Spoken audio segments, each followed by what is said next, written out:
صلوا علیہ وآلہ۔ صحیح بخاری حدیث نمبر 251۔ ابو سلمہ اور حضرت عائشہ رضی اللہ تعالیٰ عنہ کے بھائی حضرت عائشہ رضی اللہ تعالیٰ عنہ کی خدمت میں گئے۔ ان کے بھائی نے نبی کریم صلی اللہ علیہ وسلم کے غسل کے بارے میں سوال کیا تو آپ نے سا جیسا ایک برتن منگوایا، پھر غسل کیا اور اپنے اوپر پانی بہایا۔ اس وقت ہمارے درمیان اور ان کے درمیان پردہ حائل تھا۔ صحیح بخاری حدیث نمبر 252۔ ابو جعفر محمد باقر نے بیان کیا کہ وہ اور ان کے والد جناب زین العابدین جابر بن عبداللہ کے پاس تھے اور کچھ اور لوگ بھی بیٹھے ہوئے تھے۔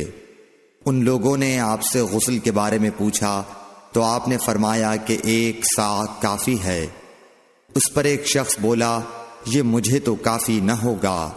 حضرت جابر رضی اللہ تعالیٰ عنہ نے فرمایا کہ یہ ان کے لیے کافی ہوتا تھا جن کے بال تم سے زیادہ تھے اور جو تم سے بہتر تھے، یعنی رسول اللہ صلی اللہ علیہ وسلم۔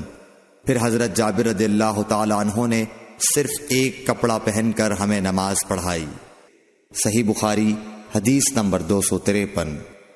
نبی کریم صلی اللہ علیہ وسلم اور حضرت میمونہ رضی اللہ تعالی عنہ ایک برتن میں غسل کر لیتے تھے۔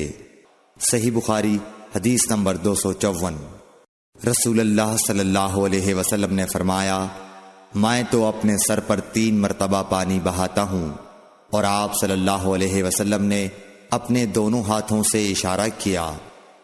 صحیح بخاری حدیث نمبر 255۔ جابر بن عبداللہ رضی اللہ تعالی عنہ نے فرمایا کہ نبی اکرم صلی اللہ علیہ وسلم اپنے سر پر 3 مرتبہ پانی بہاتے تھے۔ صحیح بخاری حدیث نمبر 256۔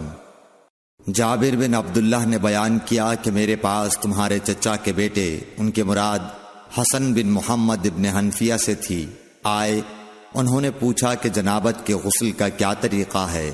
میں نے کہا، نبی کریم صلی اللہ علیہ وسلم 3 چلو پانی لیتے اور ان کو اپنے سر پر بہاتے تھے، پھر اپنے تمام بدن پر پانی بہاتے تھے۔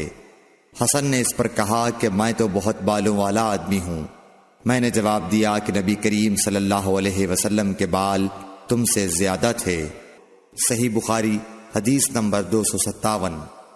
ام المومنین میمونہ رضی اللہ تعالی عنہا نے فرمایا کہ میں نے نبی کریم صلی اللہ علیہ وسلم کے لیے غسل کا پانی رکھا تو آپ نے اپنے ہاتھ 2 مرتبہ یا 3 مرتبہ دھوئے، پھر پانی اپنے بائیں ہاتھ میں لے کر اپنی شرمگاہ کو دھویا، پھر زمین پر ہاتھ رگڑا، اس کے بعد کلی کی اور ناک میں پانی ڈالا اور اپنے چہرے اور ہاتھوں کو دھویا، پھر اپنے سارے بدن پر پانی بہا لیا اور اپنی جگہ سے ہٹ کر دونوں پاؤں دھوئے۔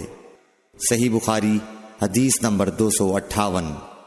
نبی کریم صلی اللہ علیہ وسلم جب غسل جنابت کرنا چاہتے تو حلاب کی طرح ایک چیز منگاتے، پھر پانی کا چلو اپنے ہاتھ میں لیتے اور سر کے داہنے حصے سے غسل کی ابتدا کرتے، پھر بائیں حصے کا غسل کرتے، پھر اپنے دونوں ہاتھوں کو سر کے بیچ میں لگاتے تھے۔ صحیح بخاری حدیث نمبر 259۔ ام المومنین میمونہ رضی اللہ تعالی عنہا نے بیان فرمایا کہ میں نے نبی اکرم صلی اللہ علیہ وسلم کے لیے غسل کا پانی رکھا تو پہلے آپ نے پانی کو دائیں ہاتھ سے بائیں پر گرایا، اس طرح اپنے دونوں ہاتھوں کو دھویا، پھر اپنی شرمگاہ کو دھویا، پھر اپنے ہاتھ کو زمین پر رگڑ کر اسے مٹی سے ملا اور دھویا، پھر کلی کی اور ناک میں پانی ڈالا، پھر اپنے چہرے کو دھویا اور اپنے سر پر پانی بہایا، پھر ایک طرف ہو کر دونوں پاؤں دھوئے، پھر آپ کو رومال دیا گیا لیکن آپ نے اس سے پانی کو خشک نہیں کیا۔ صحیح بخاری حدیث نمبر 260۔ نبی کریم صلی اللہ علیہ وسلم نے غسل جنابت کیا تو پہلے اپنی شرمگاہ کو اپنے ہاتھ سے دھویا، پھر ہاتھ کو دیوار پر رگڑ کر دھویا، پھر نماز کی طرح وضو کیا، اور جب آپ اپنے غسل سے فارغ ہو گئے تو دونوں پاؤں دھوئے۔